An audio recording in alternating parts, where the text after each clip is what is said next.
I like to give people, here's your options one, two, three to keep it really simple. Here's a whole bunch of confusing, maybe unclear economic circumstances. I don't have the crystal ball. I don't have the definite answer for you. And the truth is, if anybody tells you that they do, they're lying to you. I use that line all the time to remind people that, like, don't trust the person that's really certain all the time. Sometimes those are the people to be the most concerned about, because if they're so certain, they're either dumb or delusional. They're just uninformed about how complicated our situation is. So I will let all of that uncertainty sit while I've said, here's options one, two, and three. My hunch is that with this economic uncertainty, I have a feeling things will probably go either this way or this way. And given that, options one or two feel like they're probably the best bet, and option three is more of a backup. And having said that, which of those two options are you more comfortable with? And what happens is you're kind of helping steer the rudders on this big ship, which is like a lot of decision making. And you're giving people the ability to feel like they are owning and responsible for the decisions that they're making, because they are, but you're helping kind of give them some visual clarity. Well, good to have you guys joining in. Do me a favor, everybody, as you're joining in. Just like Mark shared, share in the comments where you're joining in from. I like to kind of kick off these sessions, getting a bit of a sense of where everybody's actually joining in from today. I'm about an hour south of Toronto, here in a city called Ancaster, right between Toronto and Niagara Falls. So there's my area there. Good stuff. And you know what? Do me the extra favor, while you're adding it in, let me know what your price point is. It's nice to get an idea of what kind of market centers everybody's in. What's your average price point? Where I am, average price point for our team would be about $950,000. And in our market, again, depends kind of where you are. A detached house, the city that I live in, starts at about $1 million at the lowest end, goes up to a couple $1 million depending on the quality of the house. Semi-detached or townhomes in the $600,000, $700,000 to $900,000 range, pretty big range depending on the quality of what you're getting. So some good kind of flexes. All right, we got South Lake Tahoe. Oh, beautiful. Of course, Freshwater Realty is your name. I love it. That's awesome, man. Was in Lake Tahoe back in September, and what a beautiful drive from Nevada over to Tahoe. Good to have you, buddy. What's your name there as well? Drop. Yes, my name is Reed Dickert. Sorry, but in the system, it's got my this is my own brokerage house. So formerly, worked for CB, but then broke away, did my own thing. Good stuff, man. Good to meet you, buddy. And sorry, the name again was what? Reed Dickert. Reed. Awesome. Good to have you on here, Reed. Average price point for you in Tahoe, what is it? It's a tough one. So South Lake Tahoe, south side of the lake, things vary anywhere from 600,000 up to lakefront. We've got some stuff in executive level, boat access neighborhood, 5.9 million. And that's a house that needs a big remodel. Lakefront, it's going to be 12 million and up. You guys have some of those Zuckerberg properties, man. I saw he was over there purchasing up some really. Yeah, there's a story, but there's a story. Okay. Yeah. One of those. Yeah. It goes up to like 100 million. So it's crazy. Crazy. It's crazy. Yeah. Awesome, buddy. Well, good to have you on here, Reed. Oliver, Castro Valley, Bram, you said Southern Idaho, $350K average price point. All right. SoCal from Adam, $1 million for Oliver in Castro Valley. Anthony, Upper Marlboro, probably saying that one wrong. 459,000 median price. Man, very, very specific, Anthony. I like that, man. It's good. SoCal, 500K to $2 million. Yeah. 750 to 3 mil. Yeah. Okay. Good stuff, guys. Well, good to have you on here. The reason I like to start with that, I'll give you guys a little bit of a background on me. What I would love to do is, rather than hear my voice for the next hour, I'd love to jump right into just what are you guys dealing with in this market? Happy to give you my thoughts all around it. Here's some context on why you guys should be on the call today, why you should listen to me or not listen to me. Feel free to jump off the call if this isn't relevant. My team is myself, my business partner, David. We would do about 70% of the production on our team. Last year, we sold $119 million worth of real estate. That's myself, Dave, and 5 other agents, really 4 other agents that are actually producing. And then we get a couple others on the team that are kind of figuring out, what they want to do. We had 15 agents last year. We cut the team in half because we spent probably 60% of our time just trying to get people into production, and realized we make way too much money selling real estate rather than trying to be these big team leaders at this stage in our life.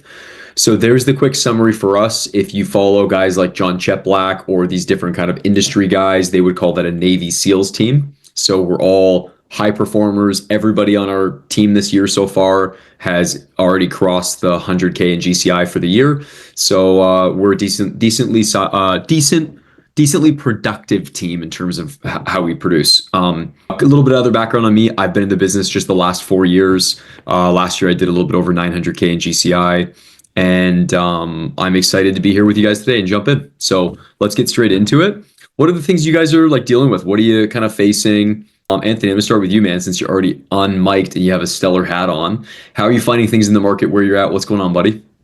Market is still a seller's market. We have 1 month's worth of inventory. I see just normal spring stuff. How more houses coming on the market. There's in the market increasing slightly. We're heading towards more of a flat in terms of increases but for the right property, we are seeing multiple offer situations, but that's becoming more and more rare. Okay, very, very helpful. How's business going for you personally? What's been looking like this year? Whatever you want to share with us, man. Happy to be sounding board for you. I'm at 2 million gross so far. I just came on board with this product, so I'm excited to implement that. I had a shift that I just started with this brokerage. I'm at Keller Williams now, Preferred Properties in Upper Marlboro, Maryland, and came from Exit, and I've kind of brought quite a few with me. So I'm in that stage. You talked about, Jacob, deciding who I want in my team. I brought over 19 agents with me, and I'm just trying to cherry pick who I want to actually form a team around. Yes, the nodding, man. It's definitely something I think we can all relate to in terms of trying to figure out that side of the business. Here's the other thing I'll add, actually, as a good caveat, Anthony, is you mentioned you just signed up for Meskula. I like starting this by saying I joined Meskula as a client. I have remained a client. I'm not like an owner in the business. And I actually add that as a caveat because I've had people that at some point have reached out and been like, hey, can you tell me on why I should or shouldn't use Meskula? And I'm like, look, I don't work for the company. I'm ultimately here. I'm actually a client. So on that, as a good little preface, I had a crazy phone call the other day, Anthony. I got a lead that came through Meskula, and true story here, they came through and all they filled out was like their postal code and the city. So I was like, this is probably a spam, no good lead. And they booked a call in my calendar, which I was thinking they're probably not going to show up for this call. So I gave them a call maybe 20 minutes before their appointed time, just to kind of get it out of the way in case it was like a dud number or whatever. And the guy answered and right away said, hey, here's my address. Like, I need someone to give me an idea of a home evaluation. And I kid you not, this house is probably 10,000 square feet on Lake Ontario, worth $11-12 million. And in 30 minutes, I was like, hey, man, I'm going to come over right now. I drove over and had an appointment, and I kind of laughed out loud thinking, like, this guy just came through a freaking Facebook ad for a more than $10 million property. So I've been with Meskula for probably a little over a year now. That's definitely the craziest, most expensive style property I've ever had come through Meskula. But to encourage you, you're over there in DC, tons of money, as you know, getting poured to DC right now with all the tech guys running in there. I saw Zuck as well, Bezos, everybody's running in, and I don't know if those are just headlines, which maybe they are, but you can at least build off that momentum, Anthony. So very cool stuff, guys. Love to hear it. What's your challenges right now, Anthony, in the business? There's a lot of we're kind of insulated from the rest of the country in terms because we have a lot of government jobs here. So with the new administration, there's a lot of insecurity. So I'm getting a lot of not really, a lot of who are not really ready mentally to buy or sell because they're concerned about security. And I try to reframe that story as much as I can, but that's one of my biggest challenges I'm having right now. So the big one. Who else has that? Maybe just drop a little comment in here. Anything you guys are facing. Here's some of the things that, let me just close my follow-up boss here that starts ringing. Here's what I can tell you guys in terms of the challenges we have in our marketplace. We're way more in a buyer's market. So our challenge right now is we're trying to move listings. It's like one thing to get listings, it's another thing to move them. We have to really price things very effectively. We also, Anthony, have people saying, let's wait, see what happens with tariffs with the United States and maybe just take it easy for a minute and see how the economy settles in. So I have some of these same objections. I'll share in just a second how I'm approaching them. What other challenges do you guys have? Drop them in the comments as I kind of dive into this, isolated challenge here that Anthony's got. So here's a couple just things of ammunition for you, man, in terms of how I approach some of these different talking points. Number one, you always obviously want to figure out like what's this person's goal here. So here's a good example: upsizing, downsizing, pulling cash out of the market. Are you going through like a life circumstance that just requires you to move? Like gather those details. Here's a couple talking points that are really useful. Let's say they're downsizing and there's maybe some economic uncertainty. What you can say to them is, hey, look, the good thing about this market right now is you're worried maybe you're going to sell. And what's their concern, Anthony, is that they're not going to get the highest price or that they're not sure where their job's going to be and they want to go buy something. Like, what's the real challenge you think they're facing? The latter. They're not sure where their job is going to be, and they want to either upsize or downsize, but they're not sure where they're going to be. Also, they're being called back to work, so a lot of these people have two or three jobs, and they were banking on that. Now that they have to go back to work, they're going to have to drop this. So that's Trump's calling people back to work, which they should be at work. That's what it is. Okay, man. So here's a couple things that I've been reminding people. One of the things I always start with is, like I just said, what's kind of the reason why you're thinking about moving? What I'll remind people is like, hey, look, when the market's slow, the benefit you have when the market's slow is that you have the ability, which is not what you're facing, but I'll recap with this anyways, because some of us do have this problem, is when the market's slow, I tell people all the time, Anthony, hey, look, here's the benefit. When you sell your house, you're not going to get maybe as much as you would like in this market. The benefit, though, is that when we go buy, you're obviously going to be able to buy for a great price. Here's the reason that's so important. In a seller's market, the disadvantage you have is typically you have to go out and buy something before you sell your house, and you got to go buy for a lot of money. And then you just have to trust that you're also going to sell your house for a lot of money. In a buyer's market, you have the opportunity to go out and buy something for a great price and sell for a good price and try and create a gap there between what good and great looks like. Where in a seller's market, it's just great to great. And when you're in a seller's market, every real estate agent you're up against also looks like they're so good at what they do because everybody's selling everything over ask. So, the reality is in a buyer's market, that's actually where you as a listing agent have the opportunity to truly shine and to truly create the biggest gap between what you're able to buy something for and sell something for. Because you usually get hurt a little bit on the sell side, but you can like totally control everything on the buying side. Now, let's flip that narrative around the other way, which is you're more of a seller's market with low inventory.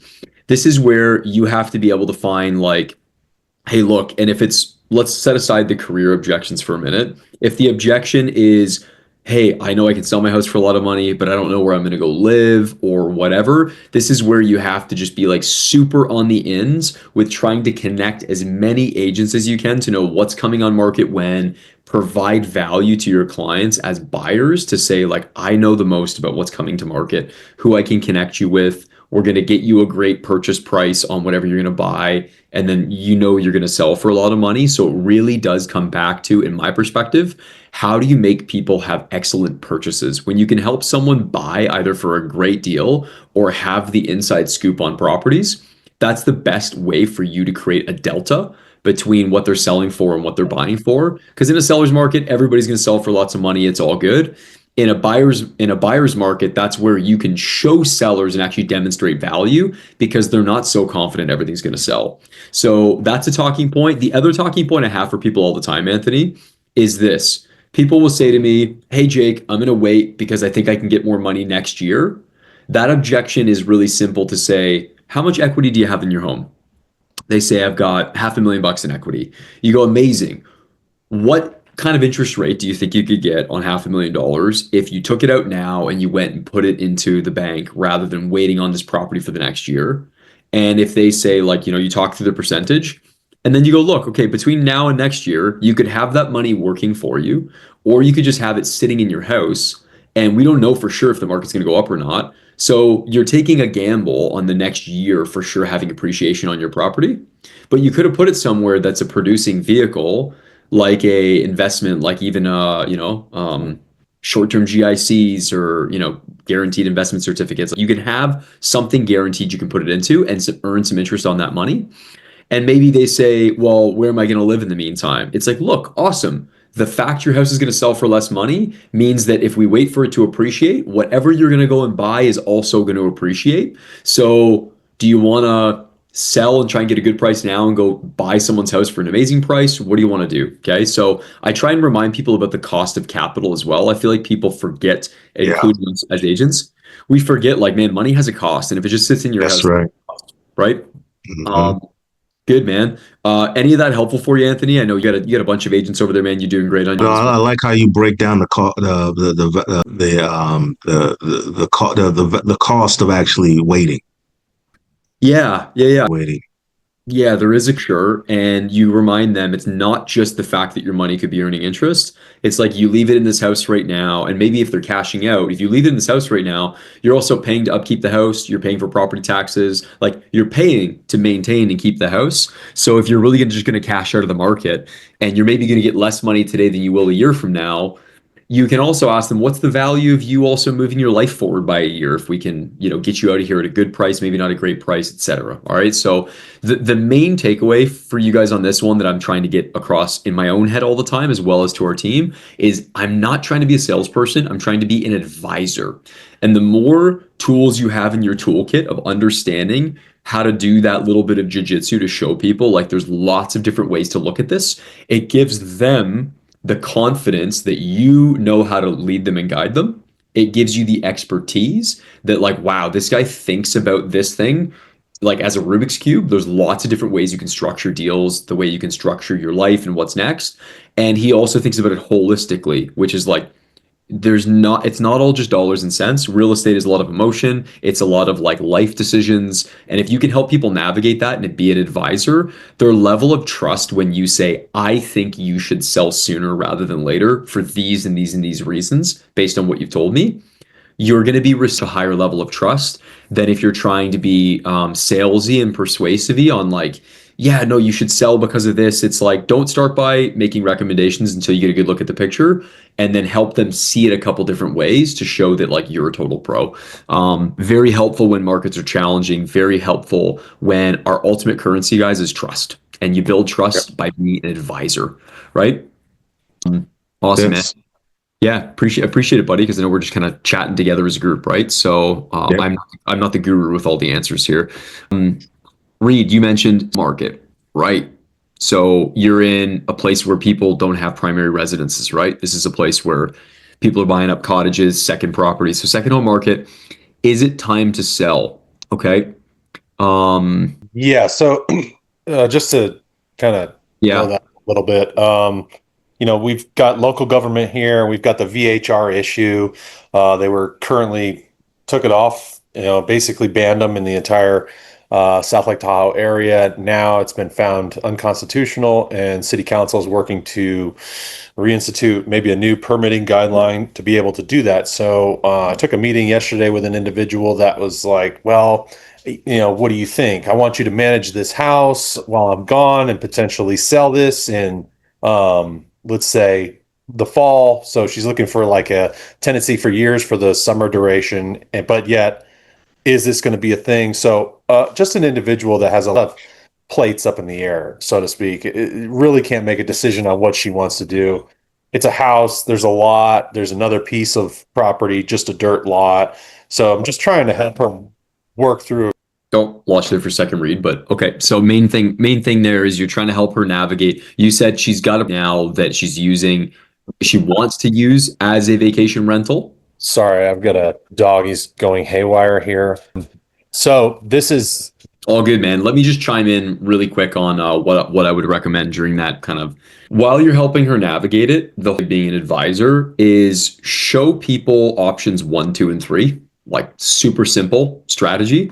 Show her options one, two, and three, whatever those options are, because I don't even fully understand the circumstance you've got. And then within those options, you make your assessments of here's where I think things could end up. So I think the market's probably going to tend to lean this way over the next little bit. Let's say I'm wrong and this and this and this happens. Like I like to give people, here's your options one, two, three to keep it really simple. Here's a whole bunch of confusing, maybe economic circumstances. I don't have the crystal ball. I don't have the definite answer for you. And the truth is, if anybody tells you that they do, they're lying to you. I use that line all the time to remind people that, like, don't trust the person that's really certain all the time. Sometimes those are the people to be the most concerned about, because if they're so certain, they're either dumb or delusional, and they're just uninformed about all how complicated our situation is. So I will let all of that uncertainty sit while I've said, here's options one, two, and three. My hunch is that with this economic uncertainty, I have a feeling things will probably go either this way or this way. And given that, options one or two feel like they're probably the best bet, and option three is more of a backup. And having said that, which of those two options are you more comfortable with? Or option three, like which are you more comfortable with? And what happens is you're kind of helping steer the rudders on this big ship, which is like a lot of decision making. And you're giving people the ability to feel like they are owning and responsible for the decisions that they're making, because they are, but you're helping kind of give them some visual clarity. So I like to go, here's kind of the three options, Reed, that I feel like you've articulated today with your vacation home that you're trying to kind of figure out. You get these three options. Okay, now we've also got this economic situation, and you're wanting me to tell you what's going to happen. Can't tell you for sure. What I can tell you though is that these are all the circumstances that are happening. We got this going on, we got this going on, we got that going on. Perfect. How does that affect you, Reed? Well, the truth is, based on all this, I personally think things are going to go this way. But whether they go this way or that way, it feels like these two of the three options are probably where things are going to land. Which of those do you feel more comfortable? Do you want to kind of lean toward? And then they say an option that's maybe like polar opposite of what you think is the right play for them. You can say, that's awesome. Totally appreciate that. With all due respect, the challenge there that you're going to have is probably XYZ, which is also why one's interesting to me for you too. And you're just showing them, again, all of the language I'm using is like, we're on the same side of the table. I'm advising you as your trusted real estate advisor on, and I'll say this line as well, right? All the time, because, and when I say it, I mean it, which is, hey, look, Reed, if you're my brother, my sister, my dad, a family member, this is the advice that I would give you. Like if you were like my dad coming to me saying, what should I do right now, Reed? I'd be like, this is what you want to do. So that's my take on it. And then I'll also remind people, hey, by the way, I like risk a little bit more. So like if it was me, I'd probably go with option three, but I know you're not that way. So it feels like options one or two are probably better for you. Okay. Now, I hope that because I'm speaking so vaguely right now, like I just essentially said nothing, but I hope for you guys listening in, you understand the cadence and the nuance of how I'm trying to present people options and take really complicated things like, do I move? Do I sell? Do I do this? And break it down into like, here's the only three potential paths for you. Here's the challenges in them. And I like to narrow it down for people. Is that helpful, Reed? Absolutely. Yeah, I think it's just something where Oh, I think I that's lost in there. up. Sorry. Okay. You back. In the meantime, Yep. Yeah, it was just something where it was essentially working through a different variable XYZ, and this individual seemed to like to open up doors behind doors, and it was like what you were saying, and it just got me to a point where I really was spinning wheels, and I don't know if the person was being 100% truthful or there is just a humongous amount of uncertainty with her where it's going to be time on her side if she's really going to be a player in the market, or if she's just kind of looking for a sounding board, really. yeah. Yeah, so awesome, man. I have a client right now, perfectly describes what you're talking about. They're like, hey, Jake, here's all these open doors of possibilities. And they're someone who sits there and thinks about every possible option.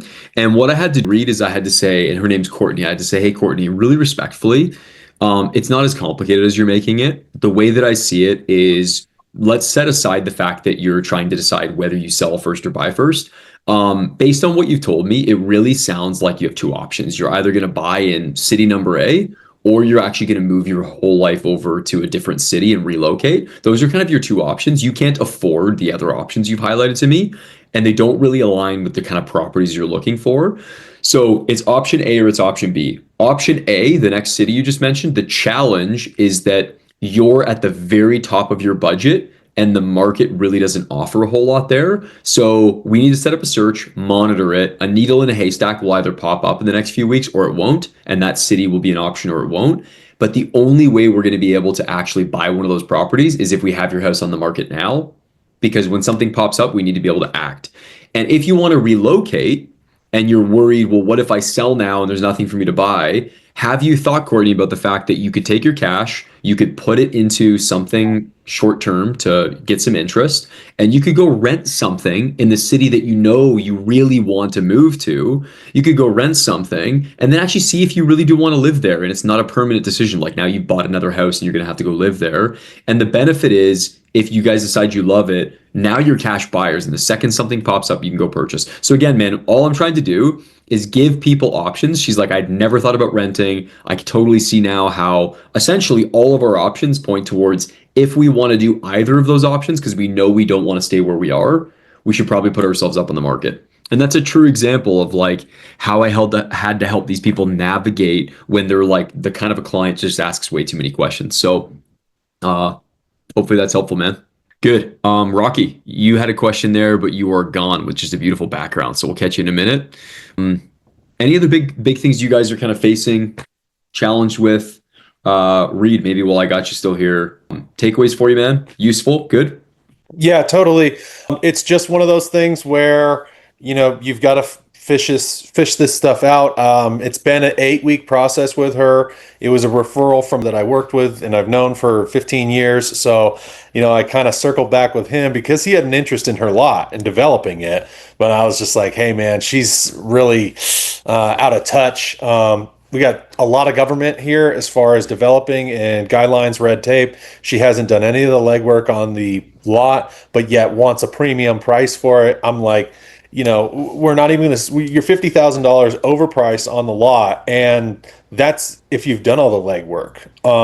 You're not even there yet. So realistically, you're looking for 2x what is a real price on the property. So what if we, and I don't know what you can structure over there. Hey, Miss Seller, what got you the price that you wanted?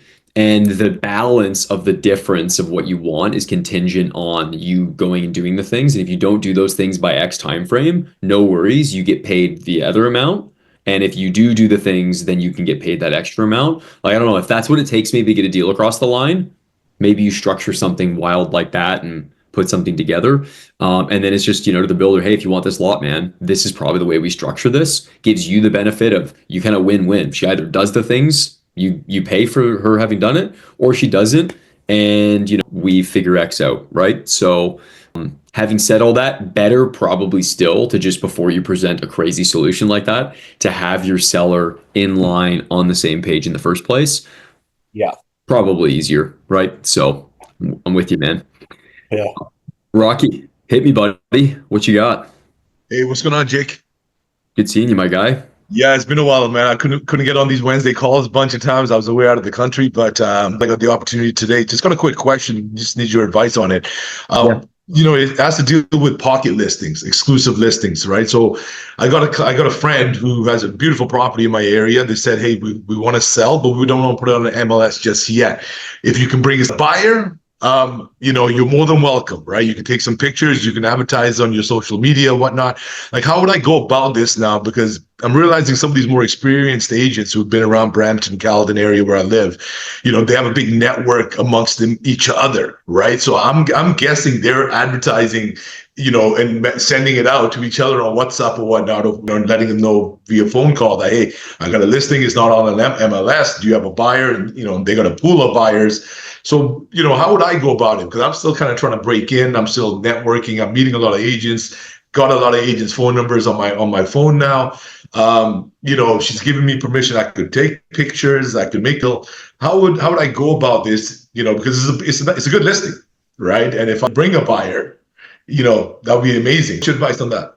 Yeah, awesome, man. I have a whole bunch of properties right now that are kind of off market, would sell if they could get the right price, et cetera, right? So you definitely want to take those, man. You want to get as many of those possible. And what's really cool is obviously the more organized your database becomes over time, you'll be able to start to link buyers of other properties that aren't looking for quite that thing to other properties that you have on and off market. I'm doing a lot of trying to connect people to other properties that I have right now. So here's the answer for you, man. Number one, you go get that listing signed as an exclusive with an exclusive agreement. Okay. And the reason you're doing that is obviously if you bring a buyer, you don't want to end up getting screwed out where someone goes behind your back or whatever the case, or you start telling everybody about it. Someone goes and knocks on the door and says they want to buy the house, and you're, caught out of the equation. I have seen that happen, so be mindful, be careful. So you go get paperwork signed, and you're going to get as long of an amount as they'll give you, 6 months even, because you're like, hey guys, here's the great thing about us having this as an exclusive listing. The reason we're going to do 6 months is it just allows me to shop it around, let people know at any point if you decide you don't want to move forward with it, we'll just cancel the agreement, no problem at all. Like, I'm not going to hold you guys hostage because my reputation matters far more than just selling any one house. Having said that, what I definitely want to do is have the time to start to kind of present the property, move it around, etc. So you go take pictures of the property, treat it just like a listing. And then what you're going to do from the standpoint of marketing it is you can do a whole bunch of things. Number one, there's things locally where I live called safaris. You might have one in your area, you might not. The safari idea is that agents on Wednesdays between 10 a.m. to noon go through and tour the properties, and it's like a private email list of agents that get notified to say, hey, we've got the Ancaster Safari happening tomorrow. Here's the 5 houses either on market or off market that you can go visit. Okay. That's one thing.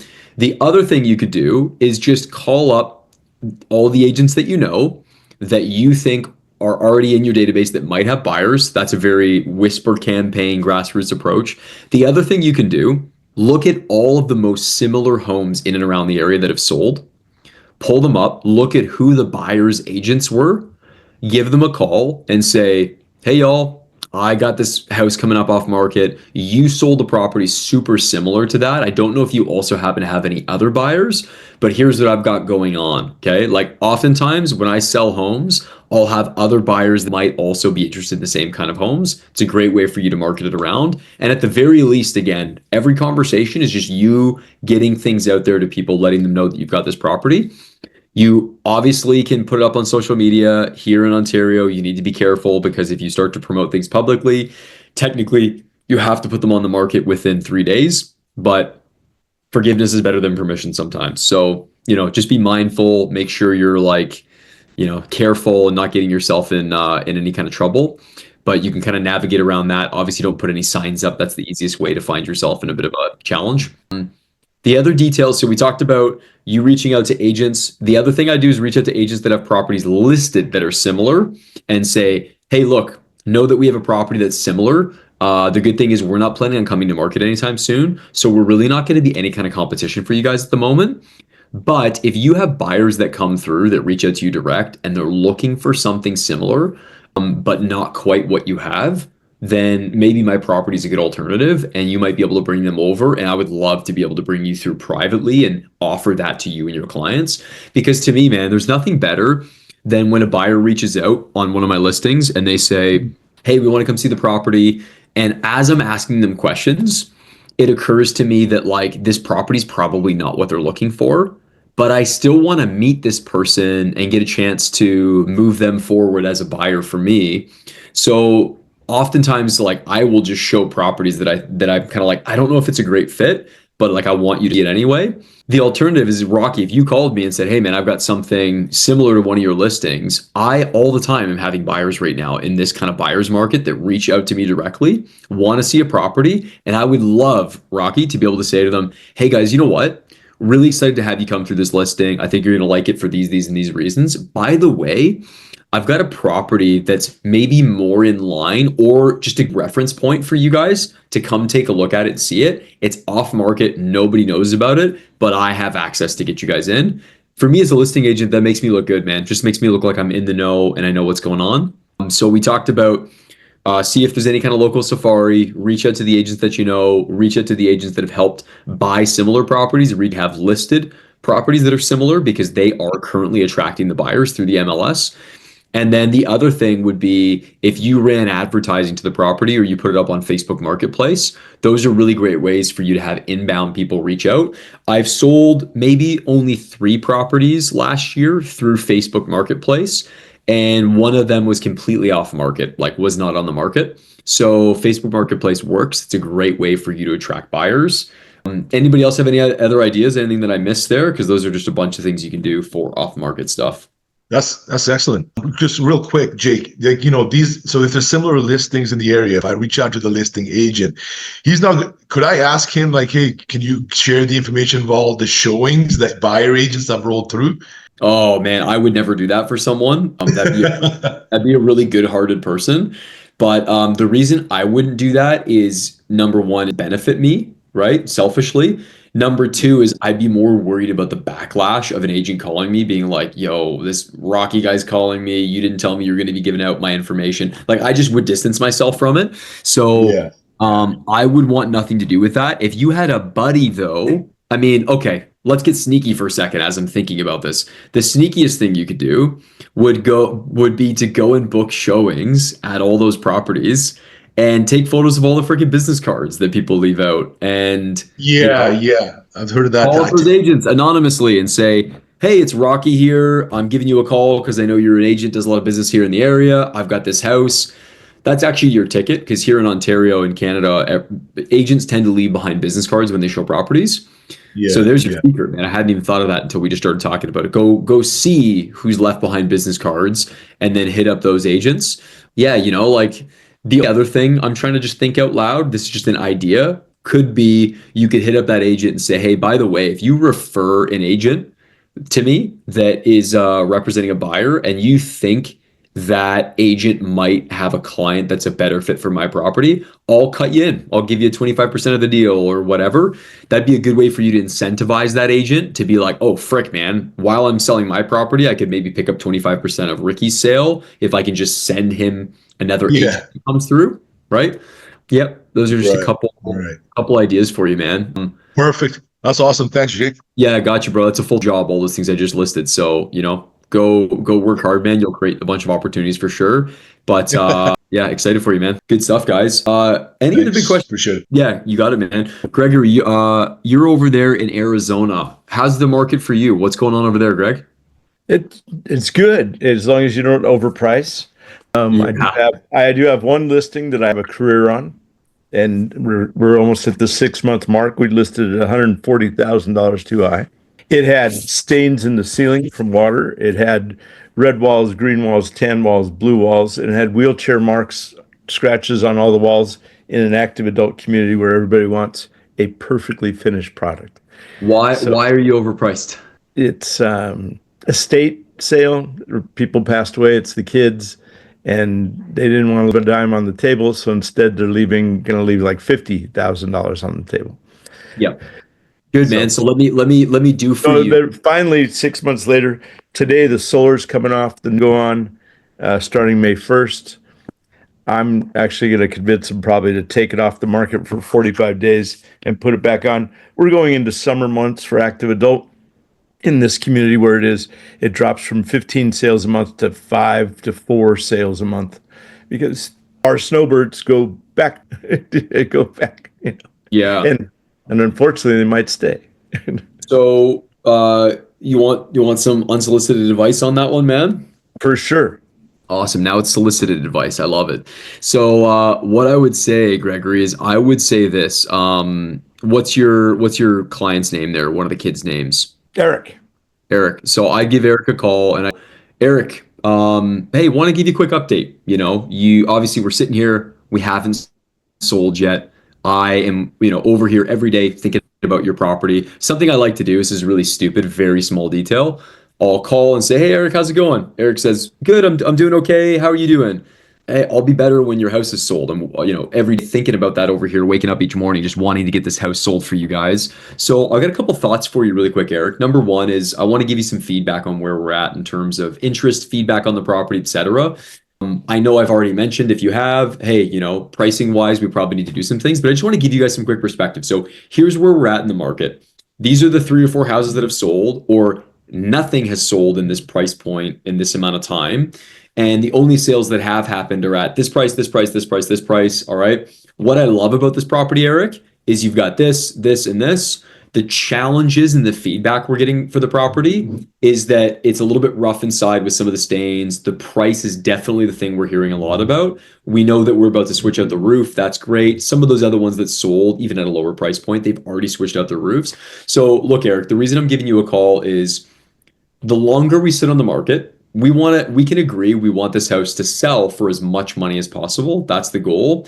That the longer we sit, it's kind of like bread at the supermarket. When you go and buy bread, what kind of bread do you want? Fresh bread, right? Everybody wants fresh bread.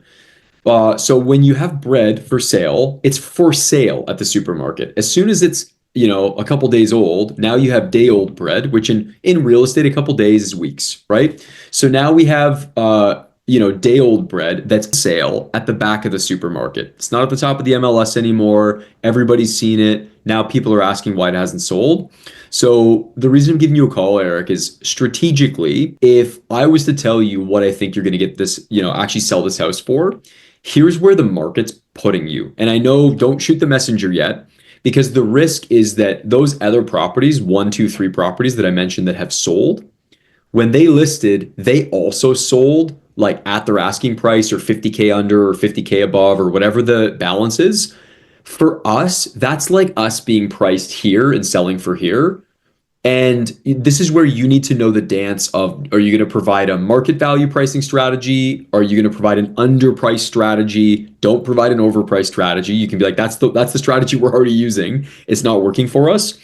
And then here's what I would say. Look, so we're talking about pricing. We're kind of saying you're more in this range of price. Okay. The problem right now is that because we're at, this price, the dilemma is that the buyers that are going to buy in this area that are down here at this price, they're just waiting for us to reduce to even come see the house. And as you know, the formula to sell a house is we need showings in order to get offers. And at the highest level above showings, we need those buyers to know that we're in their price bracket. So what I like to tell people, Greg, is I go, look, we need visibility. Visibility translates to showings. When they pass through the consideration phase, they go into showings.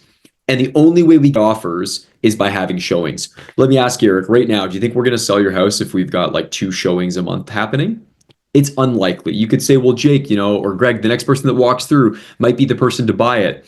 And my response would be, the next person to walk through that might buy it is probably going to be the person to negotiate against us, because everybody these days has Zillow, House Sigma, whatever tool. Okay. They've all got the tools. Buyers know what things are selling for. And I want to get you guys the most money. So my recommendation is that if we really want to get you guys the most money, we also don't want you guys to sit on the market. I think for those reasons, we should strategically be at this price. And the best part is, because we're going to be at a competitive price, we will have more showings. We will have more visibility. We will get you guys an offer in hand. And the last thing is this: the sooner I can put the right amount of money into your guys' pockets, the faster you can put that money to use, whether it's reinvesting it, whether it's putting it back into whatever it is you want to use it for.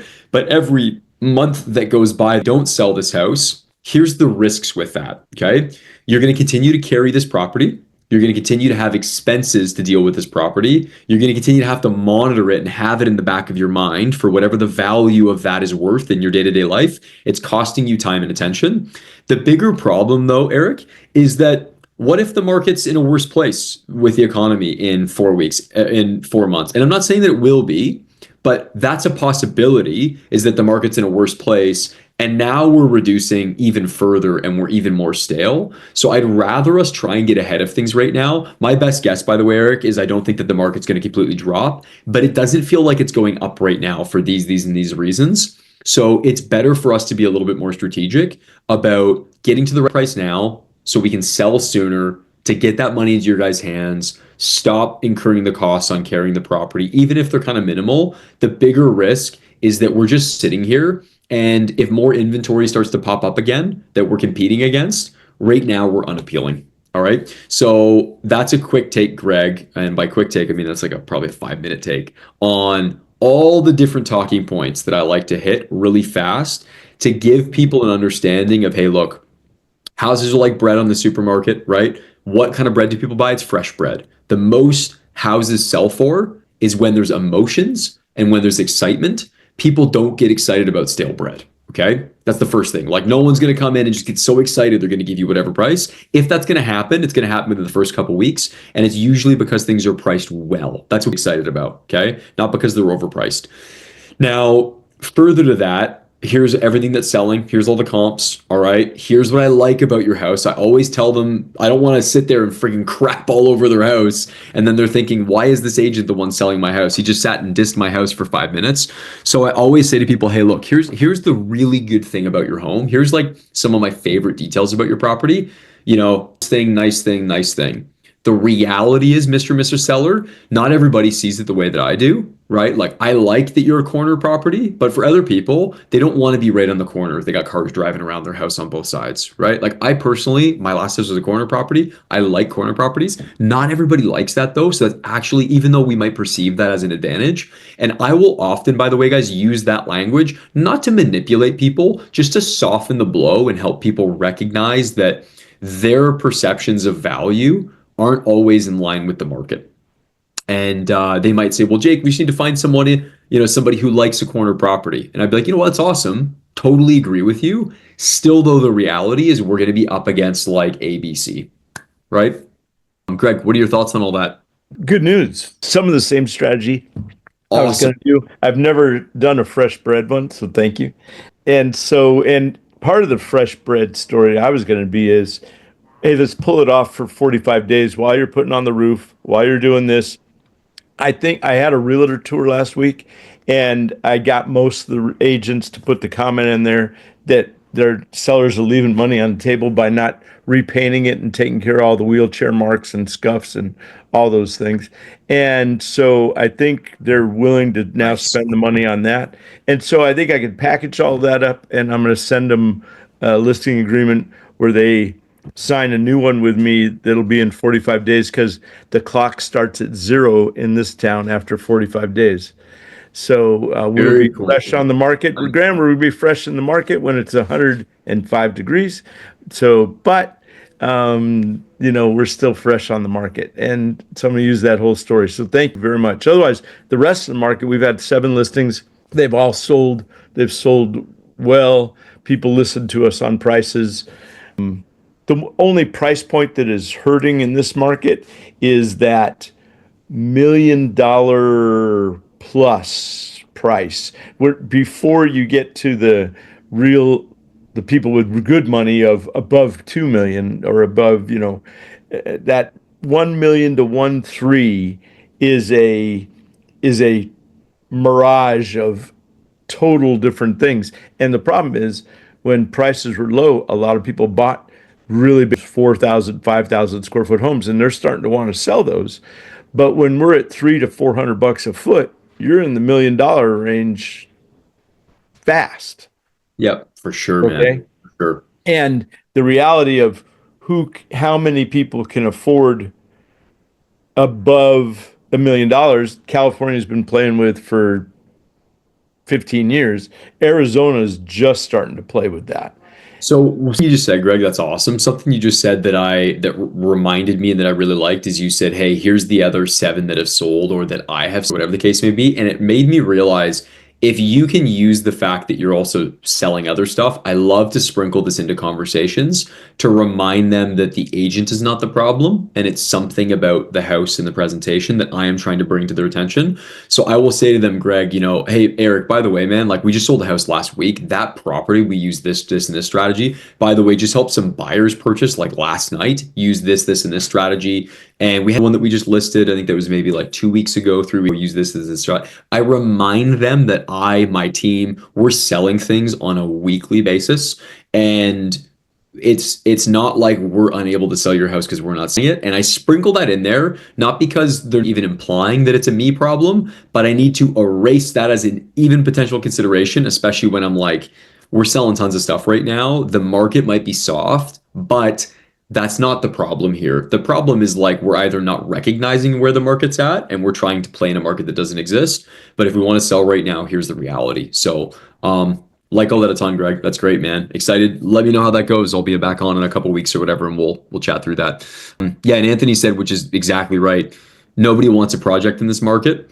And like you're saying as well, Oliver, people typically don't want projects right now. And at the same time, when things are priced well, people will jump at anything. So it's all about like, hey, Mr. and Mrs. Eric, if you don't want to paint all that stuff, no worries. You don't want to paint the wheelchair marks, whatever. This is how that impacts your value. But if you spend, a couple $1,000 and we just freshen everything up, this is the ROI on every dollar that you spend. It's like you're going to spend $1 to get two, three, four. And if you just spend $1 and get $1.30 back, it's probably not worth it. The reality, though, is it's actually quite a bit more than that because it's not just you'll get some dollars back. You'll also sell faster. We'll have more viewings. We'll have more satisfactory viewings. We may even be able to get a couple offers. It's good to just remind people that it's more than just one thing, right? So, yep, very, very cool. Before we wrap up here, Adam, you've been kind of quiet over there, brother, but I see you, man. Market you and how are things going for you? Just, a little slow for my liking, but we're still trying to get some momentum going with the lead coming in. But yeah, I'm here in SoCal, so Inland Empire. Awesome. Well, good to have you on here, man. Jealous of your beautiful weather, no doubt about it. But as a good friend of mine says, we all make decisions in life, and I currently have made the decision to live where I live, so it's all good. SoCal, beautiful, man. So challenges, a little bit slow in terms of listings moving slow, business generation kind of slow, all of the above, specific things. What's going on? Just getting, I guess, any sort of conversion out of the Meskula leads has been a challenge. The other leads that I've been pursuing, kind of getting to try to reel them in and list sooner than later has been another one. But I'm gonna put you on the spot for some fun here, and this will be the last thing we'll do today. It'll be great. And then Oliver, I'll have to catch you next time, man. I saw you on the call today, so thanks for joining in. Didn't get to say hey just yet, but Adam, let's do this, man. So you get him a school lead. What do you do with it? New lead comes in. Looking to sell 12 plus months. All right. Whatever the questions are that you have that they're filling out. They give you a property or whatever the case is. What do you do? What's the next step? It kind of depends on, depending on how busy I am, I'm usually just monitoring the Ashley and seeing what kind of conversations taking place, if any. Seems like 9 times out of 10, it's, oh, made a mistake, not interested, don't want an appointment, just wanted a random spit out number. It's like, okay, well, this isn't Zillow or Redfin, this. Yeah. Oh man, I got answers for you. I got answers for you all day long, Adam. Not to cut you off, but just okay. Here's the answer. All right. It doesn't matter what they say to Ashley, the AI, whatever. Here's exactly what I do. Okay.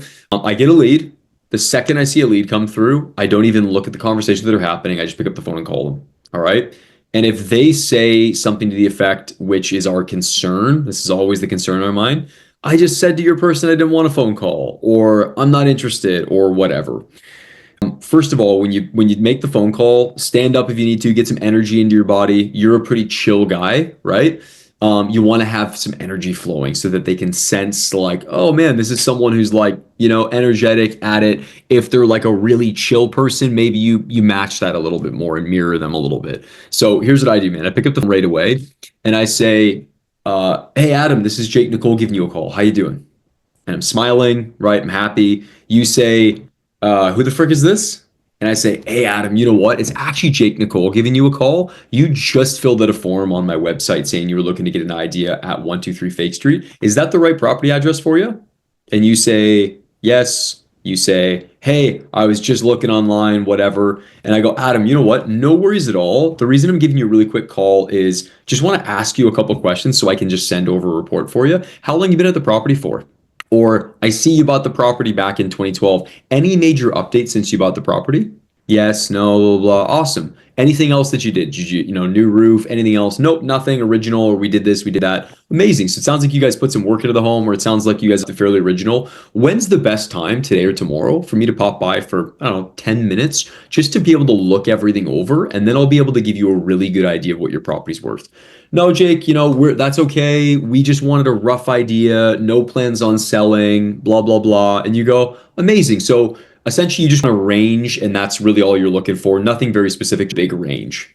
Yeah, that's fine. We're happy with the range. Cool. Shoot them over whatever kind of basic reports, nurture them long term. That's all good. They've told you they're not interested. Or they say, hey, no, we'd like something a little bit more specific, considering selling, a whole bunch of things up in the air, not really sure. Awesome. Well, I'll tell you what, for me, I could throw a range at you and say your house is probably worth X to X. Rather than that, though, I'd have to come by, and I know it might be a little, maybe you're worried you got to clean up the yard or clean up some stuff in your house. I see houses every day of the week. Don't worry about it at all. Just want to be able to run through for you, Adam, to give you a quick idea of, hey, here's really where the property value is probably at. So today, tomorrow, Friday, what's better for you, Adam? And I'm just going to push for it again. All right. Now, here's the difference. I just dropped, for you guys listening, that's probably a $5,000 phone call. And what I mean by that is when you let like a little text message, the Ashley or an AI or whatever, handle these really important interactions, it's going to be like dollars and cents of value. Whereas when you pick up the phone and make a phone call like that, it's immediate value, immediate trust, immediate sense of like, this is somebody that I want to talk to. So I'll give you a really good example, Adam. I get a phone call, and this is like probably the most important thing I can share with all of you guys. I call this number, and they provided a property. They said they wanted to sell in the next 6 to 12 months. All right. And it was a very foreign sounding name, right? Which is fine. So I give them a call, and this elderly lady answers who hardly speaks English. She's like a thick Indian accent, Pakistani accent, as I went to find out. And within a couple seconds of me saying, hey, it's Jake Nicole calling, I saw you reached out about this property, the phone just hangs up. Okay. Pretty safe to assume that lady just hung up on me. All right. Now, amateur Jake would feel intimidated, mad, embarrassed, screw that lady. And here's the truth.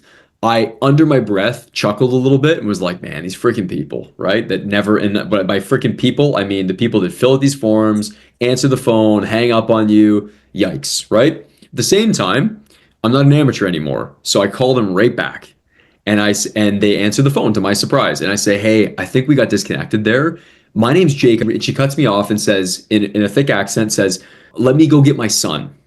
And I said, okay, sounds great, right? And by the way, guys, this is not the first time I've been hung up on where it turns out that that person accidentally or maybe even intentionally hung up on me, but they're just kind of thrown off. And then because I call back, it's immediately a little bit more trustworthy because I'm like unfazed by it and I'm always cool, calm, and collected. Here's what ends up happening, Adam. 90 minutes later, I'm at their house. I had an appointment to go to. 90 minutes later, I stopped by the house. The son was like, yeah, we're thinking about selling, but like, XYZ. And he also is like, yeah, our house is probably worth 1.3 to 1.4. And then by the end of the thing, I'm like, hey man, sorry to break the news to you. And I didn't say it this way, but I sat down and went, I'll tell you what, let's call him, Vikram. So I'll tell you what, man, do you have this app that shows you what things are selling for? Because he'd only seen what everything's being listed for. I said, here's the app. I want you to look through your neighborhood. Let me show you really quick. And very quickly, he realized all the list prices he sees are a whole bunch of houses that haven't sold in the last 6 months. And the only ones that are selling are like 1.1. And I was like, how do you feel like you compare to that house? He's like, yeah, we're pretty similar. I'm like, yeah, so from a price perspective, you're going to be pretty similar to some of these. And I know maybe that's not what you were hoping to hear, but I also don't want someone to just walk through the front door and tell you you're worth all this money and then damage your house because they list it and don't sell it. And it does you guys a disservice. And then I booked them an in-person appointment to come by my office on Monday. Okay. So Adam, look, man, if I left that to text messages, I found out that when his mom put me on the phone with him, for some reason, he used her phone number and her email address, and those text messages would have gone nowhere. Okay. Pick up the phone, get on calls with people, guys. It will change your business. We are in the business of relationships. Relationships aren't built over text messages, automation, emails. You can catch some people in that mousetrap, but the vast majority of the people, Adam, you got to get on the phone and go, hey, this is Jake Nicole calling. How are you? This is Adam Maddox calling. And they go, who the frick is Adam Maddox? And you go, hey, listen, I'm actually giving you a call because you just filled out something like, you remind them, you asked for this information. I am here to deliver on the thing you wanted. And for me to do that at the highest level, I don't want to just shoot you over some report. I want to get a good sense of what it is you've done. So what kind of updates have you done to the property, Adam? And just go for the kill, man. Assume that people want the value you're providing, and you'll do so much more business. Hopefully that's helpful, buddy. Is that helpful for you at all? Oh yeah, it is. I'll definitely be more on top of it. I guess I've been, try to let the AI do the initial work just because it seemed like it was so quick. Sometimes quicker than I am to do it, and I just wanted to not be interrupting it and thinking that they're just being bombarded by like different random people and Yeah, they're getting bombarded with some value of a professional who actually cares about providing what they said they were going to provide them. That's what they're getting bombarded with. And the bombardment, by the way, is really quickly set at ease when someone speaks with you and realize they're speaking to a professional over the phone who's not just a robot, who actually is like, hey, I'm here to help you provide value. You'll be amazed at how much better people respond to that. And that guy the other day with that $10 million house I was talking about would never have responded to the text messages, ever, right? And I got to get someone like that on the phone. And then as fast as possible, I need to get in front of them personally and help them see the value in working with me, right? So, awesome, buddy. Listen, guys, what a blast. Thanks for jumping on today. Thanks for all the great questions, Adam. Appreciate you jumping on, man, asking good questions. Thanks. Gregory, Anthony, Reed, appreciate all y'all, Oliver jumping in the chat. Good stuff, guys. And looking forward to being on the next one with you guys. I know Bram, I didn't get to chat with you much, but appreciate y'all. And Daniel, appreciate you. Vanessa, thanks, guys. Looking forward to the next one.